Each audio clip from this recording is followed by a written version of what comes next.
చాలా మజా వచ్చిందిరా పెళ్లి చూపుల్లో. ఇంతకీ ఆ పోర్ ఎట్లుందో చెప్పరా? మెజర్మెంట్స్ మంచిగున్నాయా? సూపర్ ఉందిరా. తన ట్రాక్ లోకి వస్తే లైఫ్ లాంగ్ సెటిల్ అయిపోవచ్చు. నీ బతుకి ఇంతవరకు జాబే లేదు, తను నీ లైఫ్ లోకి ఎట్లా వస్తుందిరా భయ్? చూస్తుండను రా. మొన్న చిలక దోషం గాడు ఏం చెప్పాడు తెలుసుగా?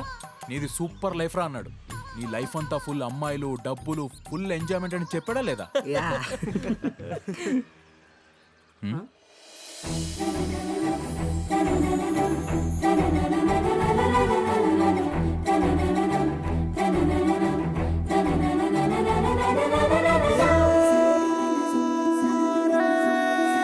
Hi Suresh. Hi. Suresh, meet my friend Sanjitha. Hi Sanjitha. Hi.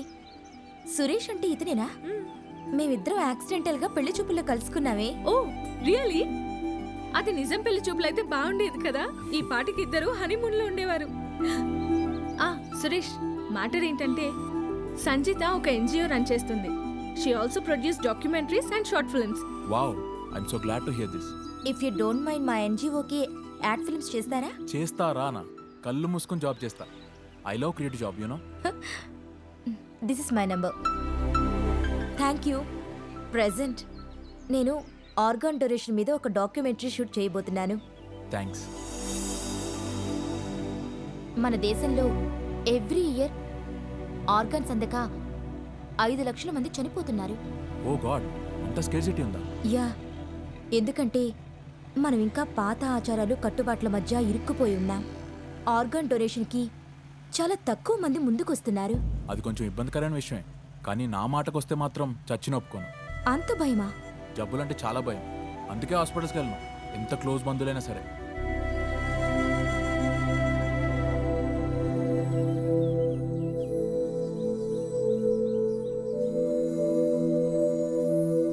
మన చుట్టూ చాలా మంది దురదృష్టవంతులు ఉంటారు సురేష్. అదిగో ప్రసాదరావు, శాంతమ్మలకు కూడా దురదృష్టం వెంటాడింది. ప్రసాదరావు గారు, శాంతమ్మ గారు, నమస్తే. నమస్తే. నమస్కారం అమ్మా. బాగున్నారా? బాగున్నావమ్మా? ఇతను మా డైరెక్టర్. నమస్తే, నా పేరు సురేష్. నమస్తే. ఓకే, స్టార్ట్ చేద్దామా? Yeah, just minute. Suresh, ready. నా పేరు ప్రసాదరావు. ఈమె నా భార్య శాంతమ్మ. కొద్ది రోజుల క్రితం వరకు మా అంత అదృష్టవంతులు ఇంకొకరు లేరు అని నేను నా భార్య ఎంతో సంతోషపడేవాళ్ళం. మాకు ఒక కూతురు కొడుకు. Financially we're sound. అమ్మాయి సాఫ్ట్వేర్ ఇంజనీర్, అబ్బాయి యూఎస్లో జాబ్. ఒక్కసారి మా కల చెదిరింది. అమ్మాయి రాత్రి హైటెక్ సిటీ నుంచి కారు డ్రైవ్ చేసుకుంటూ వస్తుంటే ఒక ఎమ్మెల్యే కొడుకు ఫ్రెండ్తో తాగి కారు ర్యాష్ డ్రైవింగ్ చేస్తూ డివైడర్ని కొట్టి ఎగిరే అవతల వైపు పడేసరికి మా డాక్టర్ కారు క్రష్ అయి అక్కడే చనిపోయింది. ఆ దుఃఖం నుంచి మేము ఇంకా కోలుకోకముందే 4 రోజుల క్రితం యూఎస్లో మా అబ్బాయిని ఒక అమెరికన్ ఇండియన్స్ మీద ద్వేషంతో కాల్చి చంపేశాడు.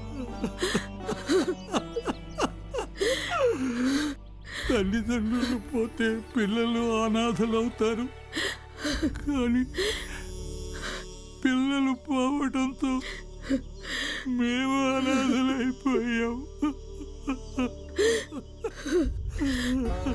ఒక్కసారి అనాథలం అయిపోయాం. రేపే మా అబ్బాయి బాడీ హైదరాబాద్ వస్తుంది. అంత్యక్రియలు ముగిశాక ఆ కొడుకు కూతురు జ్ఞాపకాలు తప్ప మాకేమి మిగలవు అనే విషయం మమ్మల్ని చిత్రవద చేస్తుంది. ఆ సమయంలో సంగీతం మా ఇంటికొచ్చింది. తను నడుపుతున్న సంజీవిని ఆర్గన్ డోనర్స్ గురించి మాకు చెప్పింది. మా కొడుకు చనిపోయినా అవయవ దానం ద్వారా మరో 10 మందిలో మా అబ్బాయిని చూసుకోవచ్చని సంజీత చెప్పిన మాటలు మా దుఃఖానికి కొంత ఉపశమనం కలిగించాయి. దుఃఖంతో కుమిలిపోయే మా లాంటి నిర్భాగ్యులకి సంజీత ఒక వెలుగు.